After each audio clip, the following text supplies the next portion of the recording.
I am rich, I am increased with goods. నేను ధనవంతుడను, సంపాదించుకోవాల్సినవన్నీ సంపాదించుకున్నాను. I have no need for anything. నా జీవితంలో ఏది కొదవలేదు. What does the Lord say to that church? దేవుడు ఆ సంఘాన్ని ఏమని పిలుస్తున్నాడు? You are wretched, you are miserable, you are naked, you are blind. నీవు దరిద్రుడవును, దౌర్భాగ్యుడవును, దిక్కుమాలిన వాడవును, దిగంబరుడవై ఉన్నావు. You may have a lot of money, నీ దగ్గర చాలా డబ్బు ఉండవచ్చు, but you are nothing because Jesus is not there. నీ దగ్గర యేసయ్య లేడు గనుక నీవు శూన్యముగా ఉన్నావు. That's the general condition of the church today all over the world. ప్రపంచమంతటా మనం చూస్తే సంఘం యొక్క సాధారణమైన పరిస్థితి ఇలా కనబడుతున్నది. This is called apostasy.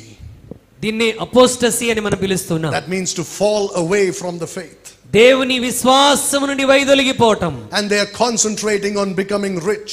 దేవుని విశ్వాసం నుండి వైదొలిగిపోయి ఆశీర్వాదాన్ని, ఐశ్వర్యాన్ని మరి వీటి వైపు పరిగెడుతున్నారు ప్రజలు. They call it the health, wealth and prosperity.